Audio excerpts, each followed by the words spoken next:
wabarakatuh. Di video kali ini saya akan membahas sedikit tentang anak berbakat pada anak usia dini. Nah, sebelum kita mengetahui definisi anak berbakat, kita harus mengetahui bahwa istilah gifted atau talented secara resmi sudah diambil oleh pemerintah Indonesia yang diterjemah sebagai kemampuan dan kecerdasan luar biasa dalam Undang-Undang Nomor 2 Tahun 1989 atau disingkat Anak Berbakat menurut Mengungsong 2016. Jadi sebutan anak berbakat bagi anak Indonesia yaitu mencakup mereka yang memiliki skor intelijensi yang tinggi atau disebut dengan gifted, dan mereka yang unggul dalam bidang-bidang khusus atau disebut dengan talented seperti musik, seni olahraga, kepemimpinan maupun akademik, khususnya seperti matematika dan lain sebagainya menurut Mengungsong 2016. Nah, definisi anak berbakat atau disebut dengan gifted menurut Kamus Amerika Psychology Association atau APA adalah keadaan seseorang atau anak yang memiliki sebagian besar kemampuan alami, bakat atau kecerdasan yang biasanya terbukti pada usia yang sangat muda. Nah, biasanya ini ada tes yang biasanya digunakan adalah tes individual seperti tes Binet atau yang lainnya. Nah, kategori skor yang dimiliki individu atau anak gifted adalah biasa memiliki skor total IQ sama atau di atas 130. Nah, anak gifted yaitu memiliki karakter khusus yang berbeda dengan anak normal lainnya, yang memungkinkan mereka pada faktor resiko yang lebih tinggi dalam hal perkembangan dan kesejahteraan sosial emosional menurut Kashani 2017 yang disebut dengan asinkroni, yang secara harfiah berarti tidak sinkron. Konsep asinkroni yang sering dipakai peneliti gifted adalah konsep pengukuran IQ dari tes Binet. Misalnya, usia mental anak diperoleh setara 12 tahun. Nah, tes yang dilakukan pada saat anak itu berumur 8 tahun, kemudian dikalikan dengan 100, maka didapatkan skor IQ yaitu 150. Nah, ketidaksinkronan ini berupa perkembangan mental intelektual yang jauh lebih maju dibandingkan dengan anak-anak seusianya.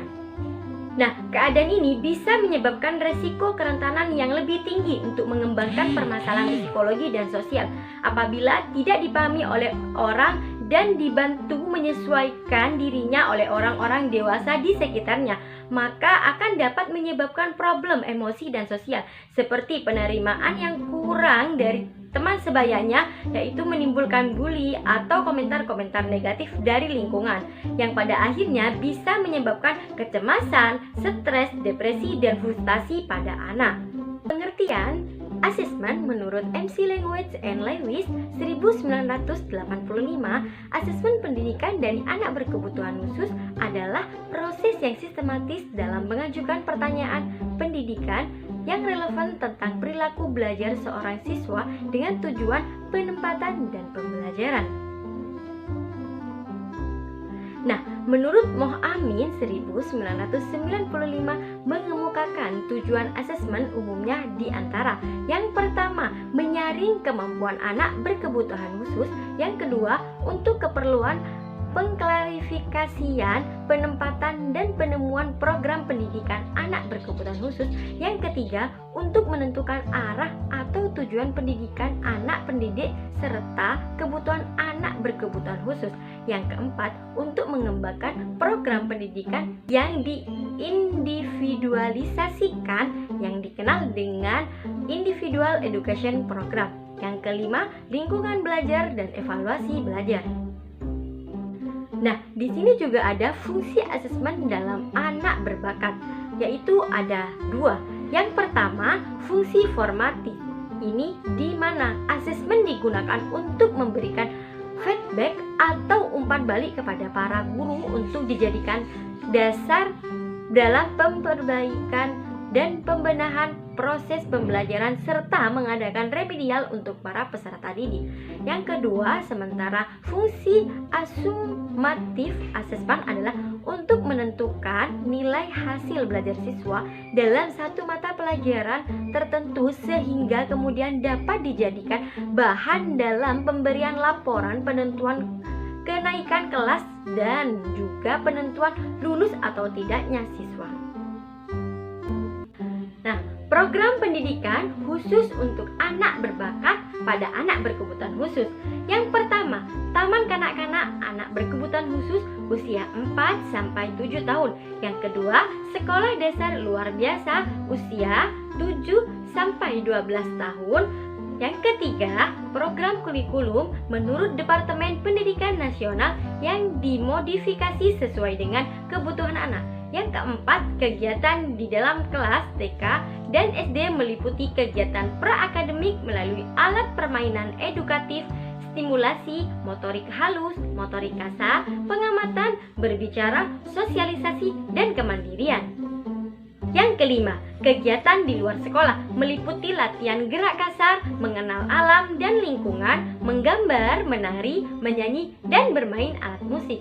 Program ekstrakurikuler mengunjungi tempat-tempat umum seperti kantor pos, museum, pasar, berenang, tempat wisata, dan permainan di alam bebas. Nah, penanganan anak berkebutuhan khusus atau ABK sangat penting dilakukan.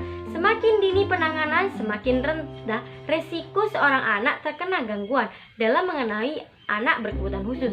Nah, peran keluarga terutama orang tua, pihak sekolah, dan lingkungan sekitar sangat diperlukan pada anak berkebutuhan khusus.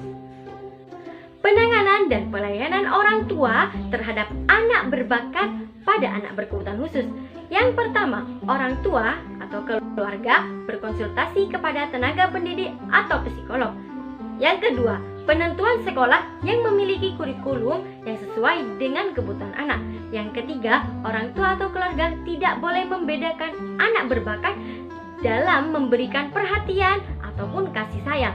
Yang keempat, memberikan kesempatan seluas-luasnya kepada anak untuk mempelajari hal-hal yang baru seperti mengembangkan potensi yang diminatinya atau ide-ide yang digagasnya dan lain sebagainya. Yang kelima, memberikan kesempatan anak untuk bermain bersama teman sebayanya guna meningkatkan kemampuan sosial dan emosional. Terima kasih. Sekian definisi atau pengertian dari anak berbakat. Wassalamualaikum warahmatullahi wabarakatuh.